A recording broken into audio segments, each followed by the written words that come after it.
Maintenant, nous allons passer la parole à l'honorable Tchani Noël, professeur des universités. S'il vous plaît, applaudissons pour lui. Applaudissons pour lui.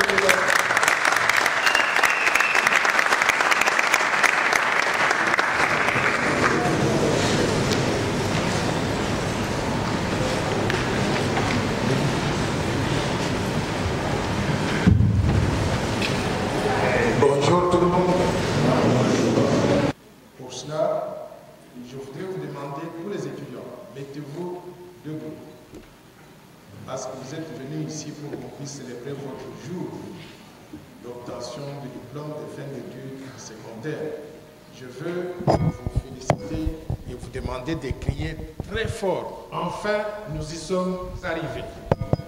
Enfin, nous y sommes arrivés. Et je voudrais...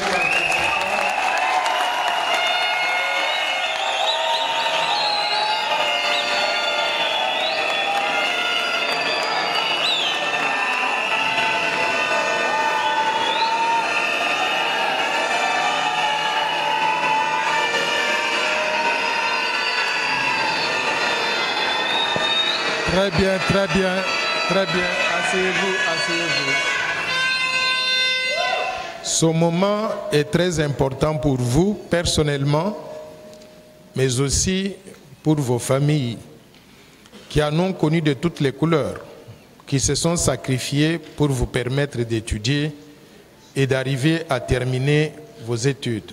Pour cela, je voudrais que nous puissions aussi dire merci aux parents qui sont derrière là-bas, en criant encore très fort, merci, merci, merci.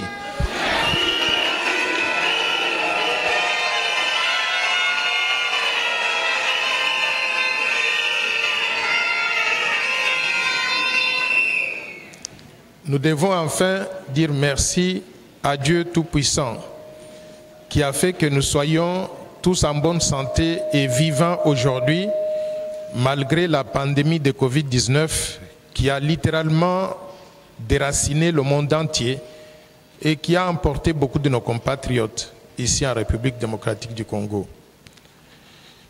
La cérémonie de collation des grades académiques marque la fin d'un processus d'études qui avait commencé depuis notre bas âge et qui a continué jusqu'à ce qu'on arrive à terminer le cycle universitaire qui nous permet d'obtenir le diplôme d'architecte d'urbanisme.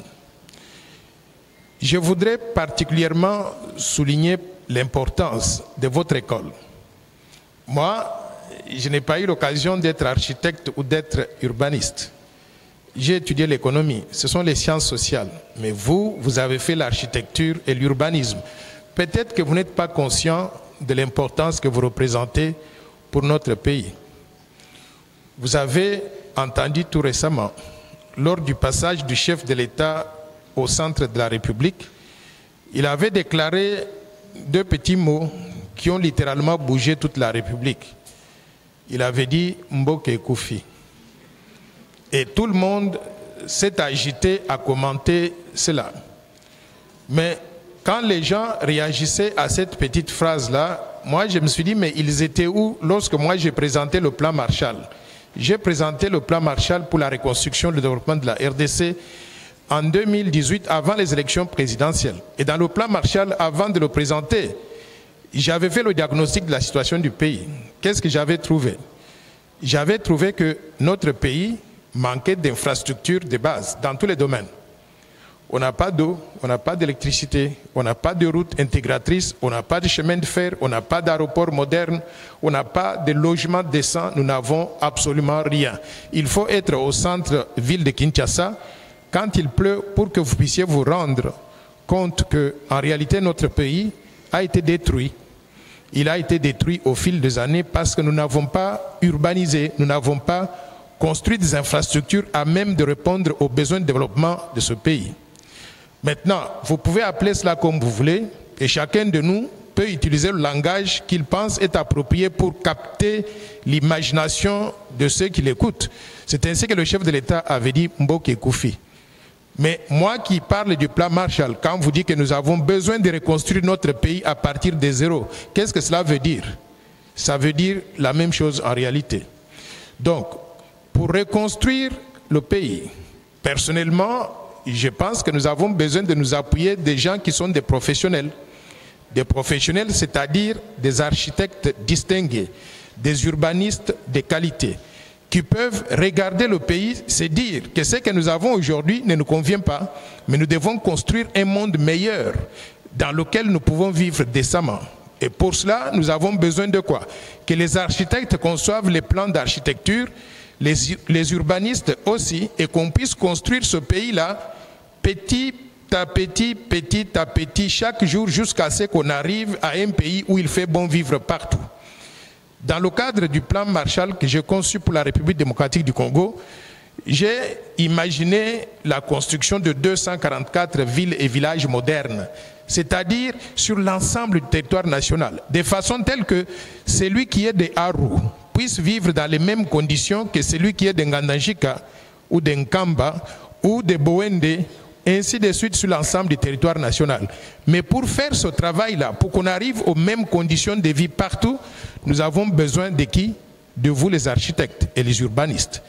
Je pense que vous êtes les personnes les plus importantes que nous avons dans ce pays aujourd'hui, les professionnels dont le pays a besoin pour sa reconstruction, pour que nous puissions sortir de cet état de léthargie dans lequel nous avons été plongés, je ne sais par qui, où nous nous sommes plongés nous-mêmes pour que nous puissions sortir de cela et devenir un pays émergent dans lequel il faut bon vivre, pas dans un endroit comme Kinshasa simplement, mais un peu partout sur l'ensemble du territoire national. Par conséquent, je voudrais vous dire que votre école, votre métier est très important. Les architectes, les urbanistes, nous comptons sur vous pour reconstruire la République démocratique du Congo afin qu'elle devienne ce pays-là beau, prospère, équitable, où il fait bon vivre partout, le pays qui a été rêvé, ou qui a été imaginé par Patrice Emery Lumumba et les autres martyrs de l'indépendance. Je voudrais vous dire que quand vous avez obtenu les diplômes aujourd'hui, vous êtes très contents, et nous sommes très contents pour vous, et nous vous félicitons pour cela. Mais vous venez de loin, peut-être que vous ne vous rendez pas compte. Avant que moi je vienne ici, j'ai parlé avec mon fils qui est ici derrière moi, il a 6 ans. Je lui ai dit, il faut que tu étudies. Il a dit, oui papa, j'étudie très bien. Et il m'a demandé, il est en première année primaire, il m'a demandé, il me reste combien d'années pour terminer?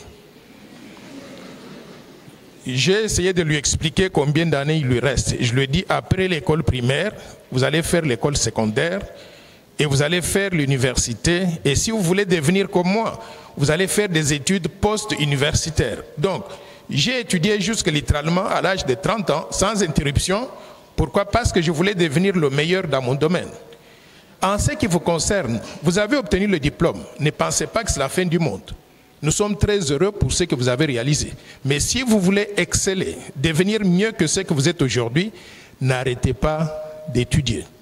Même si vous allez sur le banc professionnel, continuez à apprendre, à étudier. Il y a beaucoup de choses qui sortent tous les jours dans votre domaine.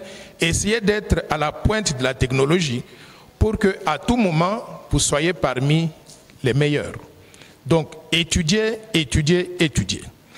Maintenant que vous allez entrer aussi dans le domaine professionnel, qu'est-ce qu'on fait pour réussir dans ce domaine-là?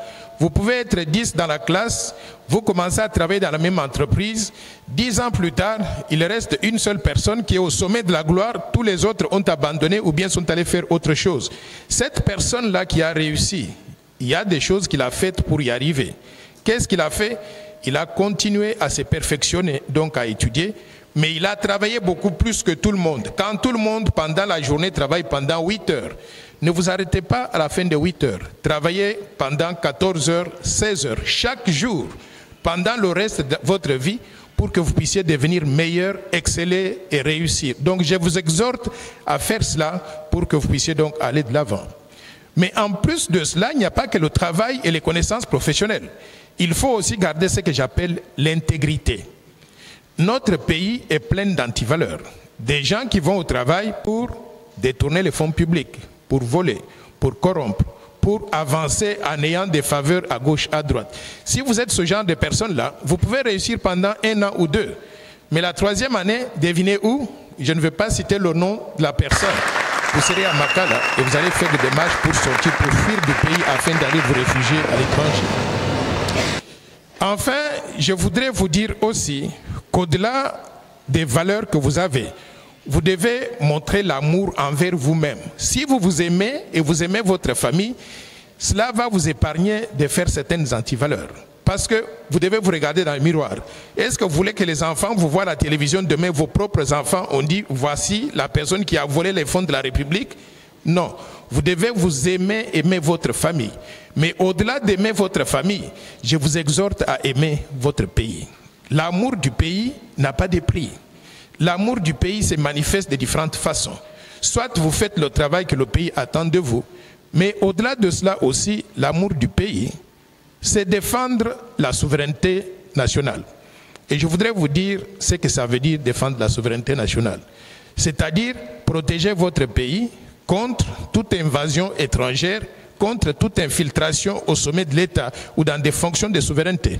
C'est pour cela que moi, j'ai mis sur la table une proposition de loi qu'on appelle la loi Tchiani de verrouillage de l'accès aux fonctions de souveraineté nationale.